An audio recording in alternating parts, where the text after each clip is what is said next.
Hi friends, সুপ্রভাত সবাইকে। নতুন আরেকটি সকাল, ঝলমল আকাশ। তো আবারও একটা নতুন ভিডিও নিয়ে চলে আসলাম তোমাদের মাঝে। তো আশা রাখছি তোমাদের ভালো লাগবে। তো দেখো, তো আগে বলি তোমরা কেমন আছো বলো। আশা করছি সবাই ভালো আছো। আর আমি খুব একটা ভালো নেই, ভালো লাগে না বলতে, তাও কি করব বলো, তোমাদেরকে তো মানে কি বলবো। তো যাই হোক, মোটামুটি আছি। তো এভাবেই চলে যাচ্ছে আর কি। তো দেখো, এখন বাজে প্রায় ওই 8:30 থেকে 9টার মতো। তো ঘরের সমস্ত কাজ কিন্তু আজকে বড়মশাই করেছে। করার পরে কিন্তু এখন রান্নাবান্নার দিকে চলে এসেছে, যে কি রান্না হবে। তো সেই ব্যবস্থা করতেই চলে এসেছে। তো দেখো, কালকে বাজার থেকে আড়ত থেকে এনেছিল কাঁকড়া। এই কাঁকড়াগুলো, তো এগুলো হচ্ছে সমুদ্র কাঁকড়া। তো কে কে খাও আর কে কে খাও না কমেন্টে কিন্তু অবশ্যই বলো। হ্যাঁ, আমি কিন্তু কাঁকড়া খেতে ভালোবাসি, পছন্দ করি, বাট এই কাঁকড়াটা অতটা পছন্দ করি না। এর মানে আরেক ধরনের যে সমুদ্র কাঁকড়া হয়, ওটা জ্যান্ত হয়, মানে জ্যান্ত থাকে। তার মানে কি বলবো, মানে বিশাল ছটপটে কাঁকড়াগুলো, আর মানে কামড়ানোর জন্য একদম পুরো রেডি থাকে সব সময়। ওই কাঁকড়াটা খেতে পছন্দ করি আমি।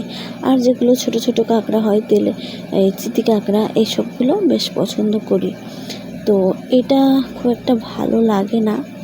তো কি করব, বর নিয়ে এসেছে আর নিজে হাতে করে রান্না করে দিচ্ছে, সমস্ত জোগাড় টোগাড় করে। তো খেতে তো হবেই, তাই না?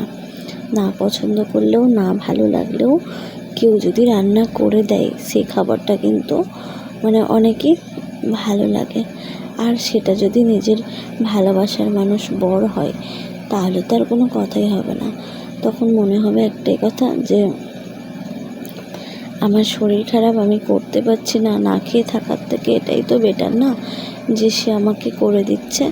তো সে ভালোবেসে যেটাই রান্না করে দিক, সেটাই আমার কাছে মনে হবে যে অমৃত। তো যাই হোক, আজকে দুপুরের মেনু কিন্তু এটাই হবে। হ্যাঁ, তো যেহেতু দেখো, বর তো আর ঘরে থাকবে না যে আমার জন্য এটা সেটা রান্না করবে।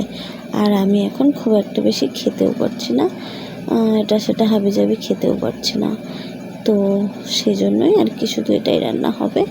তারপরে কি বলবো, তারপরে ও আবার স্নান করবে, পুজো দেবে, নিজে খাবে, টিফিন গোছাবে, তারপরে কাজে যাবে। তো কীভাবে সম্ভব, তাই না? তাও তো করছে, তো যেমনটা পারছে তেমনটাই কিন্তু করছে। তো বুঝতেই পারছো, দুজনার সংসার, আমি আমার বর ছাড়া আমাদের সংসারে আর কেউ নেই। তো আর কেউ নেই, তো এখানে মানে কি বলবো, অসুবিধা হোক, শরীর খারাপ হোক, আমার বরকেই তো সবটা করতে হবে, তাই না? তো সেটা কষ্ট হোক আর যাই হোক, মানে কি বলবো, করতে কিন্তু হবে ওকে। তো সেজন্য কিন্তু ওই করছে সব কিছু। আদার্স কিন্তু কেউ নেই কাজ করে দেওয়ার মতো বা আমাকে দেখার মতো, কেউ কিন্তু নেই। এমনকি তোমরা তো সবাই জানো আমি এখন প্রেগনেন্ট। তো আমার মানে এই প্রেগনেন্সি অবস্থায় অনেক রকম সমস্যা কিন্তু আমার হচ্ছে, আর অনেক সমস্যার মুখে পড়তে হচ্ছে। তো মানে কি বলবো, ভগবানের আশীর্বাদে আর তোমাদের ভালোবাসায়। তো এই হচ্ছে ব্যাপার। তো তোমাদের ভালোবাসা এবং ভগবানের আশীর্বাদে আমার সব কিছুই কিন্তু মানে ঠিকঠাকভাবেই হয়ে যাবে, আমি আশা করছি। তো কারোর জন্যই কোনো কিছু থেমে থাকবে না, এটা মানে কি বলবো, ভগবান, যার কেউ নেই তার ভগবান আছে, এটা বলে না মানুষে? তো এটা সত্যি কথাই, যার কেউ নেই তার ভগবান আছে।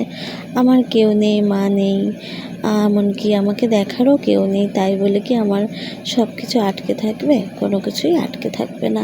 ঠিক সময় মতো কিন্তু সব কিছুই হবে আমার মনে হয়।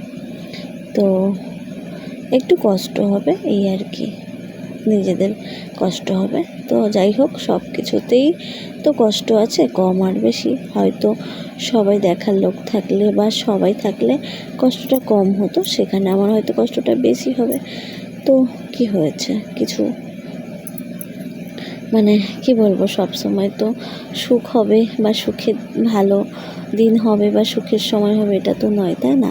কষ্ট করতে হবে, তারপর অবশ্যই আবার ভালো দিন আসবে, এটাই আমি মনে করি। তো যাই হোক, দেখো গল্প করতে করতে তো সব কাজই আমার বড়মশাই করে নিল। এখানে কাটাকুটি, ধোয়াধুয়ি সবই করে নিয়েছে, এমনকি রান্না বসিয়ে পর্যন্ত দিয়েছে। তো এখানে কাঁকড়াগুলোকে প্রথমে নুন হলুদ মেখে ভালোভাবে সুন্দর করে ভেজে নিয়েছে। তো ভেজে নেওয়ার পরে কিন্তু এখানে মশলা করছে। তো এখানে পেঁয়াজ, আদা রসুন, কাঁচা লঙ্কা, টমেটো আর লঙ্কা হলুদ সব কিছু দিয়ে একটু জল দিয়ে দিয়েছে, দিয়ে কিন্তু মশলাটাকে সুন্দরভাবে করে নিচ্ছে, মানে কষে নিচ্ছে আর কি, যাতে মশলাটা পুড়ে না যায় আর মশলার কাঁচা গন্ধ না বেরোয়। তো তারপর দেখো মশলা কষা হয়ে গেছে, এখন এর মধ্যে দিয়ে দিল আলু। তো একটু সরু সরু করে আলু দিয়েছে, কারণ আমি তো শুকনো শুকনো খেতে পারি না, আমার একটু গ্রেভি বেশি লাগে, তারপর একটু আলু খেতেও পছন্দ করি। তো তার জন্য এখানে একটু আলু অ্যাড করেছে। তো অনেকে আলু দেয় না, শুধুই একদম কাঁকড়ার কষা কষা ঝাল ঝাল করে।